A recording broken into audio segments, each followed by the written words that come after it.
ಪ್ರತಿಯೊಂದು information detailing information ಅದರಲ್ಲಿ ಕೊಟ್ಟಿದ್ದೆ. ಏನೋ ಅಯ್ಯೋ ಆಟ ಆಡಪ್ಪ, ಹಿಂಸೆ ಕೊಡ್ಬೇಡ ಕಣ, ಆಟ ಆಡೋ ಓಡ ಆ ಕಡೆ.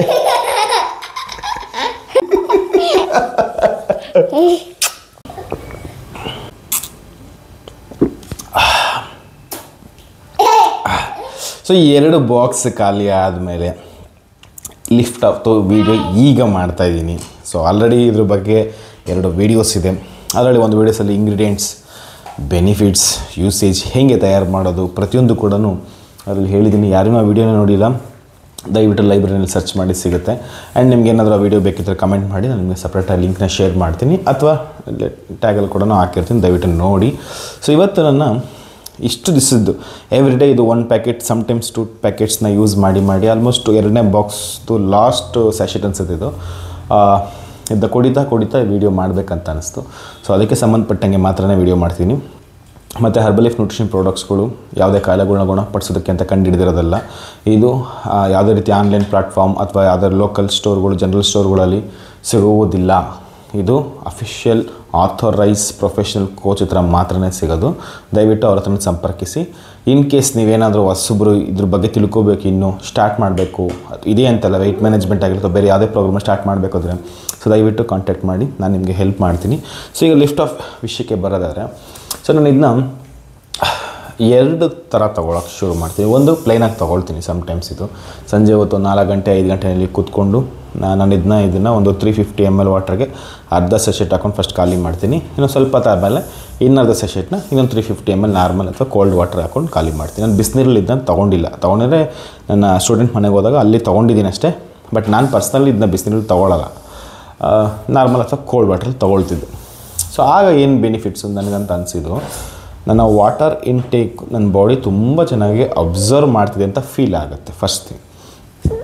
2ನೇದು, ಒಳಗಡೆ ಹೋಗ್ತಾ ನಾನು ಹೊರಗಡೆ ಓಡಾಡಿರ್ತೀನಿ, ಆ ಗಾಳಿ ಧೂಳು ಎಲ್ಲ ಗ್ಯಾಸ್ ಬಾಡಿ ಒಳಗಡೆ ಹೋಗಿರುತ್ತೆ, ಅದು ಈಚೆ ಬರೋ ಥರ ನನಗೆ ಫೀಲಿಂಗ್ ಆಗುತ್ತೆ.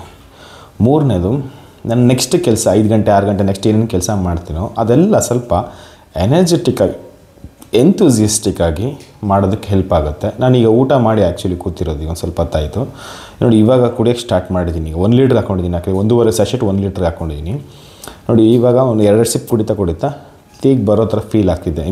ಏನೋ ಒಂದು ರಿಲ್ಯಾಕ್ಸೇಷನ್ ಫೀಲಿಂಗ್ ಕೊಡೋದಕ್ಕೆ ಸ್ಟಾರ್ಟ್ ಆಗುತ್ತೆ. ಆ್ಯಂಡ್ ಇದರಲ್ಲಿ ಕೆಫೆನ್ ಇರೋದ್ರಿಂದ ಅಲರ್ಟ್ನೆಸ್ ಜಾಸ್ತಿ ಆಗ್ತಿದೆ. ನಾನು ಇದನ್ನು ಲಾಸ್ಟ್ ವೀಕು ತುಂಬ ಲಾಂಗ್ ಡ್ರೈವ್ ಹೋಗಿದೆ, ನೈಟಲ್ಲಿ ಡ್ರೈವ್ ಹೋಗಿದೆ. ಸಾಧಾರಣ ನೈಟ್ ಡ್ರೈವ್ ಮಾಡಬೇಕಾದ್ರೆ ಮಾತ್ರ ನಾನು ಟೀ ಕುಡಿಯೋದು. ನಾನು ಯಾವತ್ತೂ ಟೀ ಕುಡಿಯೋದಿಲ್ಲ. ಮೆಜಾರಿಟಿ 99% ಟೀನ ಟೀ ಕಾಫಿನ ಅವಾಯ್ಡ್ ಮಾಡ್ತೀನಿ. ನಾನು ಕುಡಿಯೋದೇ ಆ ಟೈಮಲ್ಲಿ ಮಾತ್ರ. ಆ್ಯಕ್ಚುಲಿ ಫ್ರೆಶ್ ಕುಡಿತೀನಿ, ಬಟ್ ನನಗೇನು ನೈಟ್ ತುಂಬ ಲಾಂಗ್ ಹೋದಾಗ ನಂಗೆ ಸಾಕಾಗಲ್ಲ, ಟೀನೂ ಕುಡಿಬೇಕು ಅಂತ ಅನಿಸುತ್ತೆ. ಬಟ್ ಫಸ್ಟ್ ಟೈಮ್ ನನಗೆ ಟೀದು ಅವಶ್ಯಕತೆ ನನಗೆ ಬರಲಿಲ್ಲ. ಫ್ರೆಶ್ ಮನೆಯಿಂದ ಕುಡಿದು ಹೋಗಿದ್ದೆ. ಇವತ್ತು ನೈಟ್ ಆಲ್ಮೋಸ್ಟ್ ನಾನು ಇಲ್ಲಿ ಬಿಟ್ಟಿದ್ದೆ ಒಂದು 8:30 ಬಿಟ್ಟಿದ್ದು. ಆಲ್ಮೋಸ್ಟ್ ನಾನು ರಿಟರ್ನ್ ಬಂದಿದ್ದೆ. ನಾನು ಗಾಡಿ ಸ್ಟಾಪ್ ಮಾಡಿಸೋದಕ್ಕೆ ನನ್ನ ಕಾರ್ದು 4:15 ಆಗಿತ್ತು. ಅಂದರೆ ಅಷ್ಟು ಆಲ್ಮೋಸ್ಟ್ ಒಂದು 480 ಕಿಲೋಮೀಟ್ರ್ ಒಂದು ಸೈಡು, ಇನ್ನೊಂದು ಕಡೆ 250 ಕಿಲೋಮೀಟ್ರೇನೋ ಅಷ್ಟು ಓಡಿಸಿದ್ದು. 700-800 ಕಿಲೋಮೀಟ್ರನ್ನ ಓಡಿಸಿದ್ರು ಕೂಡ ನನಗೆ ನಿದ್ದೆ ಥರ ಫೀಲ್ ಅನಿಸ್ಲಿಲ್ಲ ಅವತ್ತು ನೈಟ್ ಫುಲ್ಲು. ಆ್ಯಕ್ಚುಲಿ ನಾನು ನಿದ್ದೆ ಮಾಡಿರಲಿಲ್ಲ, ಬೆಳಗ್ಗೆ ಹೊತ್ತು ನಿದ್ದೆ ಮಾಡಿರಲಿಲ್ಲ. ಬಟ್ ನಾನು ಇದನ್ನು ಸಿಪ್ ಬೈ ಸಿಪ್ ಮೊದಲೇ ಒಂದು ದೊಡ್ಡ ಟ್ಯಾಂಕೆಲ್ಲ ಯೂಸ್ ಮಾಡ್ತಿದ್ದೆ. ಬಟ್ ಕೆಲವು ಸಲ ಮಾತ್ರ ಈ ಥರ ಸಿಪ್ಪರಲ್ಲಿ ಯೂಸ್ ಮಾಡ್ತೀನಿ. ಈ ಥರ ಸಿಪ್ ಯೂಸ್ ಮಾಡ್ತಾ ನನ್ನ ಡ್ಯಾಶ್ ಬೋರ್ಡ್ ಹತ್ರ ಅಥವಾ ವಾಟರ್ ಬಾಟ್ಲ್ ಹೋಲ್ಡರ್ ಹತ್ರ ಇಟ್ಬಿಡ್ತಿದ್ದೆ. ಡ್ರೈವ್ ಮಾಡ್ತಾ ಪಕ್ಕದಲ್ಲಿ ಕುಡಿಯೋದಕ್ಕೆ ಹೆಲ್ಪ್ ಆಗ್ತಿತ್ತು. ನನಗೆ ತುಂಬ ಅಲರ್ಟ್ನೆಸ್ ಚೆನ್ನಾಗಿತ್ತು. ಇದು ನಾನು ಪರ್ಸ್ನಲಿ ಫೀಲ್ ಮಾಡಿದ್ದು. ಮತ್ತು ಇದು ಶುರು ಮಾಡಿದ್ಮೇಲೆ ಆ್ಯಕ್ಚುಲಿ ನನ್ನ ಡೈಜೆಷನ್ ಸಿಸ್ಟಮ್ ತುಂಬ ಚೆನ್ನಾಗಿ ಇಂಪ್ರೂವ್ಮೆಂಟ್ ಆಗಿದೆ ನನ್ನ ಪರ್ಸ್ನಲ್ ಫೀಲಿಂಗ್ ಅನಿಸುತ್ತೆ. ಮೊದಲೇ ಸ್ವಲ್ಪ ತಿಂದಾಗೆಲ್ಲ ಹೆವಿ ಅಂತ ಅನಿಸೋದು. ಬಟ್ ಇದು ತಿಂದು ಕುಡಿದಾಗ ನಾನೇನು ಮಧ್ಯಾಹ್ನ ಊಟನೇ ಮಾಡಿಲ್ವೇನೋ ಅಂತ ಒಂದು ಸಲ ಫೀಲ್ ಆಗುತ್ತೆ. ಅಷ್ಟು ಚೆನ್ನಾಗಿ ನನಗೆ ಅದರ ಅನಿಸ್ತಿತ್ತು. ಮತ್ತು ಇದರಲ್ಲಿ ಕೆಫೆನ್ ಕಂಟೆಂಟ್ಸ್ ಇರೋದ್ರಿಂದ ನನಗೆ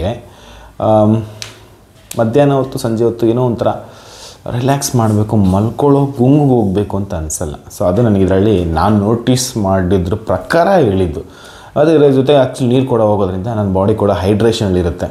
ನನಗೆ ಇನ್ನೊಂದು ಹೇಳಬೇಕು ಅಂತ ಹೇಳಿದ್ರೆ, ನಾನು ಒಂದು ವೀಕ್ ಬ್ಯಾಕ್ ಹಿಂದೆ, ಅಂದರೆ ಇವಾಗ ಸ್ವಲ್ಪ ಬ್ಯುಸಿ ಇರೋದ್ರಿಂದ ಮಾಡೋಕ್ಕಾಗ್ತಿಲ್ಲ, 1 ವೀಕ್ ಬ್ಯಾಕ್ವರೆಗೂ ಕೂಡ ನಾನು ಎವ್ರಿ ಡೇ 2 ಅವರ್ಸ್ ವರ್ಕೌಟ್ ಮಾಡ್ತಿದ್ದೆ.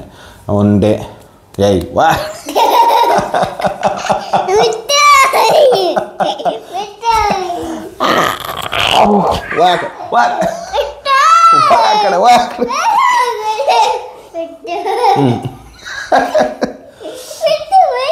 ಏನೋ ಹೇಳೋದು ಮರ್ತೋದೆ ಆಮೇಲೆ. ಹಾಂ, ಸೊ ಈ ವರ್ಕ್ 1 ವೀಕ್ಸ್ ಬ್ಯಾಕ್ವರೆಗೂ ಚೆನ್ನಾಗಿ ವರ್ಕೌಟ್ ಮಾಡ್ತಿದ್ದೆ. ಬಟ್ ಇವಾಗ ಸ್ವಲ್ಪ ಸ್ಟಾಪ್ ಮಾಡಿದ್ದೀನಿ, ಹೋಲ್ಡ್ ಮಾಡಿದ್ದೀನಿ. ಬಟ್ 2 ಅವರ್ಸ್ ವರ್ಕೌಟ್ ಮಾಡ್ತಿರ್ಬೇಕಾದ್ರೆ ನನಗೆ ತುಂಬ ಎನರ್ಜಿ ಕೊಡ್ತಿತ್ತು. ತುಂಬ ಒಂಥರ ಇನ್ನೂ ಸ್ವಲ್ಪ ಮಾಡು, ಇನ್ನೂ ಸ್ವಲ್ಪ ಮಾಸ್ಟು, ಇನ್ನೂ ಸ್ವಲ್ಪ ಡ್ಯಾನ್ಸ್ ಮಾಡು, ಇನ್ನೂ ಸ್ವಲ್ಪ ಬಾಕ್ಸಿಂಗ್ ಮಾಡು ಅಂತ ಎನ್ಹ್ಯಾನ್ಸ್ ಮಾಡ್ತಾನೆ ಇತ್ತು. ಸೊ ಅದು ನನಗೆ ಮೇಜರಾಗಿ ನೋಟಿಸ್ ಮಾಡಿದಂತಹ ಒಂದು ರಿಸಲ್ಟ್ಸು ಸಖತ್ ಹೆಲ್ಪ್ ಮಾಡ್ತು. ಮತ್ತು ನಮ್ಮ ಮನೆಗೆ ಯಾರೇ ಬಂದರೂ ಕೂಡ ಇದನ್ನು ಅವ್ರಿಗೆ ಚಿಕ್ಕದಾಗಿ 2 ಗ್ಲಾಸ್ಗೆ ಹಾಫ್ ಸೆಷೆಟ್ನ ಕಟ್ ಮಾಡಿ ಕೋಲ್ಡ್ ವಾಟರ್ ಕೊಡ್ತೀನಿ. ಅವ್ರದ್ದು ಫೀಡ್ಬ್ಯಾಕ್ ಕೊಡೋದು ತುಂಬ ಚೆನ್ನಾಗಿತ್ತು.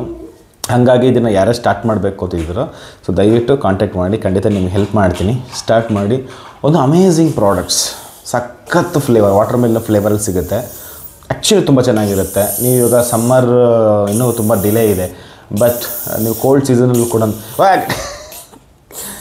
ಸೀಸನಲ್ಲೂ ಕೂಡ ನಿಮ್ಗೆ ಇದನ್ನು ಬೆಚ್ಚಗಿಡುತ್ತೆ. ಯಾಕಂದರೆ ಅದರಲ್ಲಿ ಅಲ್ಬೇನಿಯಾ ಇದೆ ಅಂತ ಲಾಸ್ಟ್ ಟೈಮ್ ನಿಮ್ಗೆ ಹೇಳಿದ್ದೆ. ಸೊ ಅದು ಕೂಡ ಬಾಡಿಗೆ ಒಂದು ಏನಂತಾರೆ ಮೆಟಬಾಲಿಸಮ್ ರೇಟ್ನ ಇನ್ಕ್ರೀಸ್ ಮಾಡೋಕ್ಕೆ ಬೇಕಾಗಿರುವಂತಹ ಕಂಟೆಂಟ್ಸ್, ಕೆಫೆನ್ ಕಂಟೆಂಟ್ಸ್ ಇದು ಕೂಡ ಇರೋದ್ರಿಂದ ನಿಮ್ಗೆ ಹೆಲ್ಪ್ ಮಾಡುತ್ತೆ. Okay, thank you so much. Bye bye.